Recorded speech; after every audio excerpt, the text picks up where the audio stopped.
بسم اللہ الرحمن الرحیم۔ میں بہت حسین تھی لیکن میری ماں حسین نہیں تھی۔ بابا بہت بڑے بزنس مین تھے اور بابا کا پارٹنر باہر کے ملک کا تھا۔ بابا کا بزنس ڈوب گیا۔ بابا نے اپنے پارٹنر سے مدد مانگی تو اس نے کہا کہ اپنی بیٹی سے شادی کروا دو، میں مدد کر دوں گا۔ بابا کہتے کہ بیٹی تجھے قربانی دینی ہوگی۔ جب شادی ہو گئی تو اس نے میرا گھونگھٹ اٹھایا تو میری چینخیں نکل گئیں۔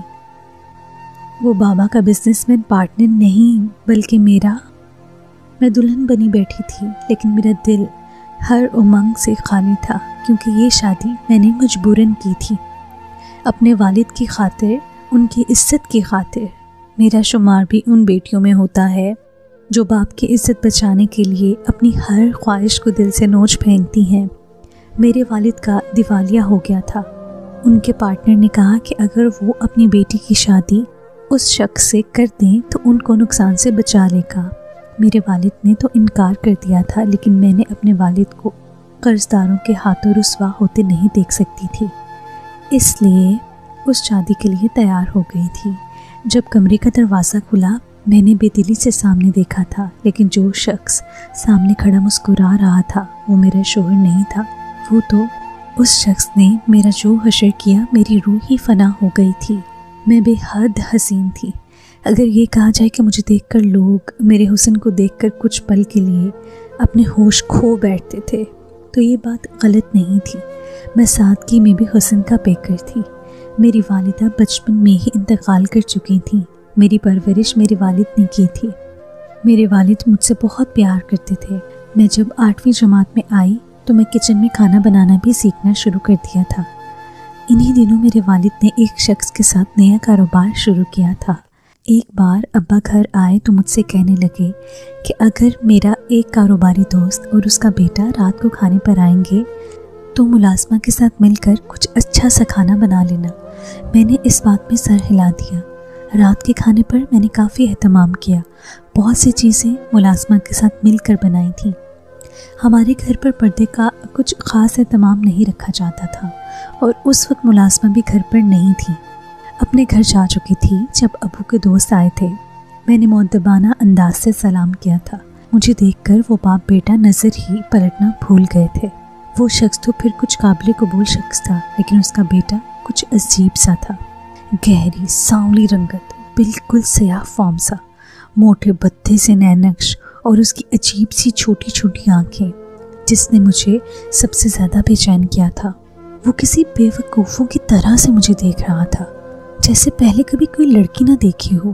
اس کی نظریں میرے پورے وجود پر سفر کر رہی تھیں۔ اس سارے دھیان مجھ پر تھا۔ وہ ٹھیک کھانا بھی نہیں کھا رہا تھا۔ میں کھانے کے دوران مسلسل الجھن کا شکار تھی، کیونکہ اس کی نظروں میں نہ جانے ایسی کون سی تیزی تھی کہ میں اس کے ساتھ بیٹھ نہیں پا رہی تھی۔ اس لیے بنا کھانا کھائے میں اٹھ کر کمرے سے باہر چلی گئی تھی۔ جب وہ لوگ چلے گئے تو میں نے ابا سے کہا کہ مجھے یہ انکل اور ان کا بیٹا کچھ اچھے نہیں لگے۔ وہ لڑکا نہ جانے کیوں مجھے آنکھیں پھاڑ پھاڑ کر دیکھ رہا تھا۔ میں نے ابا سے کہا کہ آئندہ کبھی ان لوگوں کو گھر مت بلائیے گا، بہت عجیب سے لوگ ہیں۔ لیکن میری بات پر ابو نے کہا کہ ان کو بلانا میری مجبوری ہے، کیونکہ ان کے پیسے میرے کاروبار میں لگے ہیں۔ میرے پاس ٹیلنٹ تو ہے پر پیسے نہیں ہیں، اور بنا پیسوں کے انسان کی کوئی اوقات نہیں ہوتی، اور میں اگر اس شخص سے بگاڑ لی تو میرا بہت نقصان ہو جائے گا۔ میں تو خود ہی نہیں چاہتا تھا کہ وہ میرے گھر آئے، لیکن میرا پارٹنر کہنے لگا ہے کہ ہماری دعوت اپنے گھر پہ کرو۔ میں تو اسے دعوت پر بلانا ہی نہیں چاہتا تھا، لیکن وہ خود مجھ سے دعوت کا کہہ کر میرے گھر آ گیا تھا۔ مجھے لگا کہ یہ بات سب یہیں ختم ہو چکی ہے، لیکن نہیں، یہ سلسلہ تو جیسے شروع ہی ہو گیا تھا۔ میں جس اسکول میں پڑھتی تھی، میرے والد کے پارٹنر کا بیٹا نہ جانے کیسے اس اسکول کا پتہ لگوا چکا تھا۔ چھٹی میں جیسے ہی میں اسکول سے باہر نکلی، وہ مجھے سامنے ہی اپنی گاڑی میں نظر آیا۔ ایک تو کالی رنگت، اس پر کالا چشمہ، وہ مجھے خوف میں مبتلا کر گیا تھا۔ میں نے اسے نظر انداز کیا اور پیدل گھر جانے لگی، لیکن اس لڑکے نے تو میرے برابر گاڑی کھڑی کر دی، کہنے لگا کہ میری گاڑی میں بیٹھ جاؤ، تمہیں گھر چھوڑ دوں گا۔ وہ تو مجھ سے یوں بے تکلف تھا جیسے ہمارے بڑے گہرے اور پرانے مراسم ہوں۔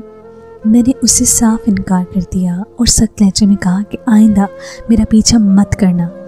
وہ لڑکا مجھے عجیب سی نظروں سے دیکھنے لگا، کہنے لگا کہ میں تم سے دوستی کرنا چاہتا ہوں، مجھے تم بہت اچھی لگتی ہو۔ میری 2 دوستیں بھی اس وقت میرے ساتھ تھیں، ان کے سامنے بھی اس نے ذرا بھی شرم محسوس نہیں کی اور دوستی کی آفر کرنے لگا۔ میں نے کہا کہ میں ایسی لڑکی نہیں ہوں، میں نے لڑکوں سے دوستی نہیں کرتی، اور اگر تم آئندہ میرے پیچھے آئے تو میں اپنے بابا سے تمہاری شکایت کر دوں گی۔ یہ کہہ کر میں رکی نہیں تھی، بلکہ تیز قدموں سے آگے بڑھ گئی تھی، لیکن وہ لڑکا شاید ٹھیٹ بن گیا تھا۔ اگلے روز پھر سے میرے اسکول کے باہر گاڑی لا کر کھڑا کر لی۔ اس بار تو اسے دیکھ کر میں نے اپنے ماتھے پر تیوری سے چڑھا لی، لیکن وہ پھر سے میرے پاس آ گیا، کہنے لگا کہ مجھے تمہارے والد نے بھیجا ہے، ان کا ایکسیڈنٹ ہو گیا ہے، وہ اس وقت اسپتال میں ہے، اس لیے تم میرے ساتھ چلو، میں تمہیں ہاسپٹل لے جاؤں گا۔ یہ سن کر تو میرے اوسانے خطا ہو گئے تھے۔ میرا واحد سہارا میرے والد تھے، میں بہت پریشان ہو گئی تھی۔ میں نے کہا کہ کیسے ہو گیا میرے بابا کا ایکسیڈنٹ، اور کہنے لگا کہ مجھے نہیں معلوم، ان سے جا کے پوچھ لو۔ مجھے کچھ نہ سوچی، میں جلدی سے اس کی گاڑی میں بیٹھ گئی۔ اس وقت مجھے اپنے بابا سے زیادہ کسی کی بات کی ہوش نہ تھی، میں اس قدر پریشان تھی کہ رونے لگی۔ میرے والد میرے واحد سہارا تھے، میں دل ہی دل میں اپنے والد کے لیے دعا گو تھی۔ مجھے روتا دیکھ کر وہ لڑکا ذرا سا مسکرایا، کہنے لگا کہ رو مت، ٹھیک ہو جائیں گے۔ حیرت کا جھٹکا مجھے اس وقت لگا جب وہ 1 گھنٹے کی مسافت طے کرنے کے بعد وہ لڑکا گاڑی ہائی وے پر ڈال چکا تھا۔ میں نے کہا کہ تم کہاں جا رہے ہو؟ مجھے شک سا گزرا کہ وہ شاید مجھ سے جھوٹ بول کر مجھے لایا ہے۔ کل میں نے اسے صاف انکار جو کر دیا تھا، اب تو میں بہت زیادہ پریشان ہو گئی تھی۔ میں نے اسے بار بار پوچھنے لگی کہ مجھے کہاں لے کے جا رہے ہو، لیکن اس نے مجھے کوئی جواب نہیں دیا، بس ہنسے جا رہا تھا۔ کہنے لگا کہ مجھے تم اچھی لگتی ہو، میں کچھ دیر تمہارے ساتھ وقت گزارنا چاہتا ہوں۔ اب تم سے سچ کہتا ہوں کہ تم میرے ساتھ نہیں آئی، اس لیے میں نے تم سے جھوٹ بولا ہے۔ تمہارے باپ کو کچھ نہیں ہوا، وہ تو بالکل ٹھیک ہے۔ یہ سن کر مجھے اس لڑکے پر اتنا غصہ آیا کہ جی چاہا کہ اس کا منہ ہی توڑ دوں۔ میں نے کہا کہ گاڑی کو روکو، شور مچا لوں گی، لوگوں کو اکٹھا کر لوں گی۔ وہ مجھے خوش غمی نظروں سے دیکھنے لگا، کہنے لگا کہ مجھے تم اچھی لگتی ہو، تم بہت خوبصورت ہو۔ میں نے کہا اور تم کیا ہو، کبھی خود کو آئینے میں دیکھا ہے؟ میرے اندر کی جلن زبان پر آ گئی تھی۔ اس نے مجھے یوں دیکھا جیسے مجھے نظروں سے ہی مار ڈالے گا۔ پھر سخت لہجے میں جو بات اس نے مجھے کہی، میں بے قابو ہو گئی۔ کہنے لگا کہ تمہارے ساتھ مسئلہ کیا ہے؟ میں تمہارے ساتھ وقت گزارنا چاہتا ہوں، اس کے ساتھ ساتھ اچھے پیسے بھی دوں گا، خوش کر دوں گا تمہیں، اگر تم مجھے خوش کر دو گی۔ اس کی بات نے جو مجھے چکرا کر رکھ دیا تھا، میں نے اسے مارنا شروع کر دیا۔ سمجھ رکھا تھا کہ اس نے مجھے ایک باعزت باپ کی باکردار بیٹی تھی۔ میرے اچانک سے حملے پر اسے اپنی گاڑی روکنی پڑی۔ میں گاڑی سے نیچے اتر گئی، وہاں سے ٹیکسی لی اور اپنے گھر آ گئی۔ میں نے اپنا سارا واقعہ، ساری بات روتے ہوئے اپنے بابا کو بتا دی۔ انہوں نے جب اپنے پارٹنر سے جب یہ بات کہی تو وہ مذاق میں لینے لگا، کہنے لگا کہ بچے ہیں، انہیں ان باتوں کی سمجھ نہیں ہے، میرے بیٹے کو تمہاری بیٹی پسند آ گئی ہے، اس لیے تم اس کی شادی میرے بیٹے سے کر دو۔ میرے والد نے صاف انکار کر دیا۔ اس شخص نے اپنے سارے پیسے بابا سے مانگ لیے، یہاں تک کہ ہمیں اپنا گھر تک بیچنا پڑ گیا، لیکن پھر ہم مقروض ہو گئے تھے۔ ابا کو پیسے دینے کے لیے اپنا مال کڑیوں کے بھاؤ بیچنا پڑا، لیکن قرضہ ختم نہ ہو رہا تھا۔ قرض خواہ آ کر ہمارے گھر کے باہر شور کرتے، گالیاں بکتے۔ میرا باپ مجبور ہو گیا تھا اسی شخصیت کی منت کرنے پر کہ وہ ان کی مدد کرے۔ اس پر اس شخص نے مجھ سے نکاح کی شرط رکھ دی، جو ہمیں ماننی پڑی۔ بے بسی، مجبوری سے ہی صحیح، لیکن ہم مجبور ہو گئے تھے۔ لیکن اس وقت جو میرے کمرے میں داخل ہوا تھا وہ میرا شوہر نہیں تھا، بلکہ وہی بدتمیز لڑکا تھا، اس شخص کا بیٹا تھا۔ اپنی سانولی رنگت پر پیلے دانت دکھاتا ہوا کمرے سے آیا اور کمرے کا دروازہ بند کر دیا۔ میں اچنبھے میں آ گئی۔ میں نے کہا کہ تم کمرے میں کیا کر رہے ہو؟ وہ کہنے لگا کہ میرا نکاح تم سے ہوا ہے، تم میری بیوی ہو۔ یہ سن کر میرا سر بری طرح سے چکرا گیا۔ میں نے کہا نہیں، میرا نکاح تمہارے باپ سے ہوا ہے، ظہیر انڈسٹریز کے مالک تمہارے والد ہی اثر ہے، میرا نکاح انہی سے ہوا ہے۔ میری بات پر وہ ہنسنے لگا، کہنے لگا کہ یہ میرا نام ہے، میرے باپ نے میرا نام ہی اپنی کمپنی کا نام رکھ دیا تھا۔ تم میری ضد تھی اور میرے باپ نے آج تک میری ہر ضد کو پورا کیا ہے۔ تمہیں تو پہلی بار دیکھ کر میں ہوش کھو بیٹھا تھا۔ تمہارا ایسا حسن جمال میں نے کبھی کسی لڑکی میں نہیں دیکھا۔ میں نے تب بھی اپنے باپ سے کہہ دیا تھا کہ مجھے یہ لڑکی ہر حال میں چاہیے۔ میرے والد نے تو اسی وقت مجھ سے کہہ دیا تھا کہ اظہر تم سمجھو کہ یہ تمہاری ہو گئی۔ میں تم سے محبت کرنے لگا، لیکن تمہاری ناگواری اور نفرت نے میرے اندر آگ لگا دی تھی۔ تمہارا مجھ سے کترانا، دور رہنا میری ضد کو بڑھانے لگا، اس لیے میرے باپ نے تمہارے باپ کو برباد کر کے رکھ دیا تھا کہ وہ گھٹنے ٹیکنے پر مجبور ہو گیا تھا۔ وہ بڑے گھمنڈ سے مجھ پر میری بے بسی جتا رہا تھا۔ وہ جاہل گوار سا شخص تھا جس میں صرف ضد تھی۔ میں رونے لگی تو وہ میرے رونے پر کہے لگا کر ہنسنے لگا، کہنے لگا کہ اب بند کرو اپنا ڈرامہ اور ادھر آؤ میرے پاس اور میرے جوتے اتار دو، آج میں تمہاری اصل اوقات بتاؤں گا۔ وہ سامنے صوفے پر بیٹھ گیا۔ میں اس کی بات سن کر حیران تھی۔ وہ شخص حدت سے مجھے دیکھ رہا تھا۔ میں خود کو اس وقت اس شخص کا زر خرید غلام سمجھ رہی تھی، کیونکہ میرا باپ اس سے پیسے لے چکا تھا۔ میں نے آنسو صاف کیے اور اس کے پاس چلی گئی۔ وہ کہنے لگا کہ زمین پر بیٹھو اور میرے جوتے اتار دو۔ میں نے تعصب سے شخص کو دیکھا اور زمین پر بیٹھ کر اس کے جوتے اتارنے لگی۔ میں سسکیاں لے رہی تھی۔ مجھے اس شخص سے شدید نفرت سے محسوس ہو رہی تھی۔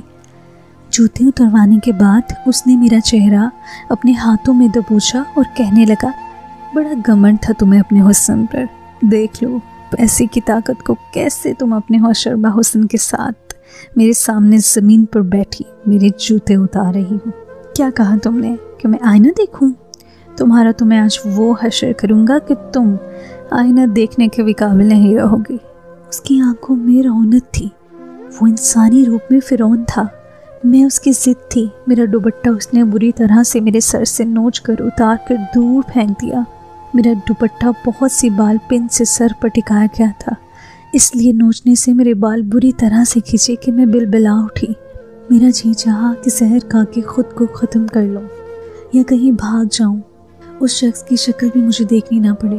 اس نے میرے دونوں ہاتھ پیچھے کی جانب کر کے باندھ دیے، پھر سگریٹ جلا کر پیتے ہوئے دھواں میرے منہ پر پھینکنے لگا۔ میں روتے ہوئے ناگواری سے اپنا رخ موڑ لیا۔ وہ ہنستے ہوئے میرے قریب آ کر کہنے لگا کہ میں کالا ہوں، میں کالا ہوں، بدصورت ہوں اور تم چاند ٹکرا میرے ساتھ۔ اگر تم باہر جاؤ گی تو لوگ تمہیں رشک بھری نظروں سے دیکھیں گے اور مجھے ناگواری سے۔ تمہارا حسن تو صرف میرے لیے ہے کیونکہ تم میری ہو، پھر تم سب کو حسین کیوں لگو؟ میں بدصورت ہوں اور تم خوبصورت؟ یہ جوڑی کچھ اچھی نہیں لگ رہی، بڑی بے جوڑ سی ہے۔ اب میں تو خوبصورت ہو نہیں سکتا کہ ہم دونوں ایک دوسرے کے ساتھ پرفیکٹ لگیں، ہاں لیکن تم بدصورت بن سکتی ہو۔ یہ کہہ کر اس شخص نے جلتا ہوا سگریٹ میرے رخسار پر لگا دیا۔ میں چیخنے چلانے لگی، تڑپ اٹھی، لیکن وہ میرے ہاتھ تک باندھ چکا تھا۔ اسی طرح وہ جلتے سگریٹ سے میرا وجود اکتا رہا تھا۔ میں چیختی چلائی جا رہی تھی، میں درد سے تڑپ رہی تھی۔ اس نے اپنے رویے کی معافی مانگتی رہی کہ مجھے معاف کر دو، مجھ پر جلتا سگریٹ مت لگاؤ، مجھ سے اب اذیت نہیں سہی جا رہی۔ لیکن وہ میری ہر اذیت پر ہنستا جا رہا تھا۔ مجھے تڑپتا دیکھ کر اس کی انا اور ضد کو تسکین مل رہی تھی۔ پوری رات میرے اس درندے نما شخص کی صفاقی کی نظر ہوئی تھی۔ صبح مجھ میں اتنی بھی ہمت نہیں تھی کہ میں اپنے قدموں میں چل سکوں۔ میں نیم مردہ سی بیڈ پر لیٹی تھی۔ میرے گورے ہاتھ اور بازو پر سگریٹ کے نشان تھے۔ میرے چہرے پر میری گردن کو کہ پورا وجود ہی داغدار تھا، جس پر اتنی شدت کی جلن تھی کہ ناقابل برداشت تھی۔ مجھے شام کو ہوش آیا، ایک ملازمہ میرے زخموں پر دوا لگا رہی تھی، پھر مجھے سہارا دے کر بٹھایا، مجھے جوس پلایا، کہنے لگی، کہاں آ کر پھنس گئی ہو بیٹا، یہ لوگ تو بے حس ہیں، انہیں اپنی دولت کا بہت نشہ ہے اور یہ لڑکا ایک نمبر کا خبیث ہے، دوسری لڑکیوں کو کھلونا سمجھتا ہے، جو بھی لڑکی سے پسند آ جائے باپ سے یوں ضد کرتا ہے جیسے کوئی کھلونے کی ضد کرتا ہو، بس اسے انکار کرنا نہیں پسند، اگر اسے کوئی انکار کر دے تو پاگل ہو جاتا ہے، حیوان بن جاتا ہے۔ اس نیک دل عورت نے مجھے اپنے ہاتھ سے کھانا کھلایا اور مجھے ایک ایسی بات بتائی کہ میرے ہوش اڑ گئے تھے۔ پورا دن میں یہی سوچتی رہی کہ میں کس مصیبت میں پھنس گئی ہوں۔ رات کو جب اظہر کمرے میں آیا تو مجھے دیکھ کر مسکرانے لگا۔ وہی گھمنڈ اور غرور سے چور اس کی آنکھیں تھیں۔ پھر میرا ہاتھ پکڑ کر مجھے آئینے کے سامنے لے گیا. میرا چہرہ سگریٹ کے جلا ہوا تھا. کہنے لگا اب بتاؤ مجھے کہ کون زیادہ خوبصورت ہے. میں نے بامشکل مسکرا کر کہا آپ. اسے شاید مجھ سے ایسے جواب و رویے کی امید نہ تھی. کچھ دیر مجھے دیکھتا رہا. میں نے اس کے چہرے پر دھیرے سے ہاتھ پھیرنا شروع کیا. میں نے کہا کتنے خوبصورت نقوش ہیں آپ کے. میں اس کے ایک ایک نقش کو چھو کر کہنے لگی. وہ جو مجھ پر طنز کے نشتر چلانے کے بارے میں سوچ رہا تھا مجھے حیرت سے دیکھنے لگا. پھر مجھ سے پیچھے ہٹ گیا اور کمرے سے باہر نکل گیا. میں مسکرانے لگی. چند دن وہ چپ سا رہا. میں اس کے کہے بنا اس کے سارے کام کر دیتی تھی. کھانا کھاتے وقت اسے اپنے ہاتھ سے نوالے کھلاتی. وہ مجھے یوں حیرت سے دیکھتا جیسے اس کی یقین کرنا مشکل ہوا تھا. اب یہ بھی نہیں تھا کہ مجھے اس سے محبت تھی. نہیں، میں اس سے نفرت کرتی تھی. لیکن اب اس کی ایک کمزوری میرے ہاتھ لگ گئی تھی جو اس کی ملازمہ مجھے باتوں میں بتا گئی تھی. میرے زخم جب ٹھیک ہوئے وہ سب صبح آفس کے لیے تیار ہوتے ہوئے کہا. میرے زخم جب ٹھیک ہو گئے تو وہ صبح آفس کے لیے تیار ہوتے ہوئے کہنے لگا کہ آج پھر سے تمہیں وہی عصیت دوں گا جو شادی کے رات دی تھی. تمہارے زخم کبھی بھی بھرنے نہیں دوں گا. اسے لگا کہ میں سن کے ڈر جاؤں گی، اس کے سامنے منت سماجت کروں گی. لیکن میں اسے مسکرا کر دیکھنے لگی. میں نے کہا آپ کی ہی تو ہوں. آپ ٹھیک کہتے ہیں. میرا حسن تو صرف آپ کے لیے ہی ہونا چاہیے. مجھے کوئی دوسرا کیوں دیکھے. وہ صبح آفس کے لیے تیار کھڑا مجھے رات کو دی جانے والی اذیت کی پیش کی اطلاع دے رہا تھا. لیکن میری بات سن کر اب حیران کھڑا دیکھ رہا تھا. میں نے اسے اپنے ہاتھوں سے ٹائی پہناتے ہوئے مسکرا کر کہا کہ اس کے بے حد درجہ حیرت اور تعجب کو دیکھ کر مجھے اندر سے خوشی ہوئی تھی. رات کو جب وہ واپس آیا خوب تیار ہوئی تھی. ایک فینسی ساڑی پہنی، میک اپ کیا، بال بھی کھلے چھوڑ دیے. جب وہ کمرے میں آیا تو مجھے دیکھ کر ہوش کھو بیٹھا. میں نے مسکرا کر اسے دیکھا اور اس کے سینے لگ گئی. وہ تو ہونگ سا رہ گیا، بدحواس سا ہونے لگا. اس کے چہرے پر آئے پسینے کو میں اپنے ہاتھ سے صاف کیا. پھر اس کا ہاتھ پکڑ کر اسے صوفے پر بٹھا دیا. خود زمین پر بیٹھ کر اس کے جوتے اتارنے لگی. وہ تو حیرت کی تصویر بنا مجھے دیکھ رہا تھا. پھر میں نے ایک گیلے رومال سے اس کے پاؤں کو صاف کیا. پھر اسے کھانا کھلایا، اپنے ہاتھوں سے کھانا کھلایا. وہ چپ گم سم سا تھا. پھر میں ایک سگریٹ کی ڈبیا سے نکال کر اس کے منہ پہ دیا. لیٹر سے سگریٹ جلایا. میری ساڑی سلیو لیس تھی. اپنی گوری باہوں کو اس کے گلے کا ہار بنا کر اس کے بہت قریب ہو کر کہا اثر آئی لو یو. اسے بڑی زور جھٹکا لگا. اس کے ہونٹوں سے سگریٹ گرتے گرتے بچا. پھر میں نے کہا کہ میں آپ کے سامنے ہوں، جہاں چاہیں میری سگریٹ لگا دیں، ایک بار بھی اف نہیں کروں گی. لیکن وہ چپ تھا، جیسے پہلی بار میرے سامنے بے بس ہوا. شاید میری غربت نے اسے سوچنے سمجھنے نہیں دیا. میرے اظہار نے اسے جانور بننے سے روکا تھا. اس کے چہرے سے یہ لگ رہا تھا کہ وہ مجھے اذیت نہیں دے پائے گا. میں نے جلتا ہوا سگریٹ اس کے منہ سے نکالا اور اپنے بازو پر لگانے لگی. لیکن میرا ہاتھ ایک پل کے لیے رک گیا. بہت مشکل ہوتا ہے خود کو اذیت دینا. میں نے اپنی آنکھیں بند کر لیں اور سگریٹ اپنے بازو پر لگایا. میں چاہتی تھی کہ اسے اپنی اس محبت کا یقین دلاؤں جو میں اس کے لیے کرتی ہی نہیں تھی. جیسے ہی میں نے سگریٹ اپنے بازو پر لگایا اس نے بھی ساختہ میرے ہاتھ سے وہ سگریٹ چھین کر دور پھینک دیا. وہ مجھے بڑے تعجب سے دیکھ رہا تھا. بدحواس بھی تھا. منہ سے کچھ کہا تو نہیں، مجھے اپنے حصار میں لے لیا. مجھ سے کہنے لگا کہ میں تمہیں تکلیف میں نہیں دیکھ سکتا. یہ میری جیت تھی. میری توجہ اور جھوٹی محبت کے ڈرامے کا نتیجہ نکلا کہ وہ میری ہر بات ماننے لگا. اظہر سے میں اس کی ساری جائیداد اپنے نام کروا چکی تھی اور وہ میری محبت میں اپنا سب کچھ میرے نام کر چکا تھا. آج کا دن میرا تھا. اسے سچ بتانے کی اب میری باری تھی، کیونکہ آج میں ایک مقروض باپ کی بے بس بیٹی نہیں، آج میں کروڑوں کی مالک تھی. جب اظہر گھر آیا تو میں گھر نہیں تھی، اپنے بابا کے گھر جا چکی تھی. وہ میرا اس قدر عادی ہو چکا تھا کہ اگر میں اسے ایک دن نظر نہیں آتی تو بے چین سا ہونے لگتا تھا. مجھے گھر نہ پا کر اس نے مجھے کال کی، لیکن میں نے اس کا فون ریسیو نہیں کیا. اگلے روز میں نے خلا کا مقدمہ اس پر درج کروا دیا. نوٹس ملتے ہی وہ میرے گھر آ گیا. وہ بے درجہ پریشان تھا. مجھ سے کہنے لگا تم مجھ سے خلا کیوں لینا چاہتی ہو؟ جانتی ہو کہ میں تمہارے بغیر نہیں رہ سکتا. میں نے تمہاری محبت میں سب کچھ تمہارے نام کر دیا ہے اور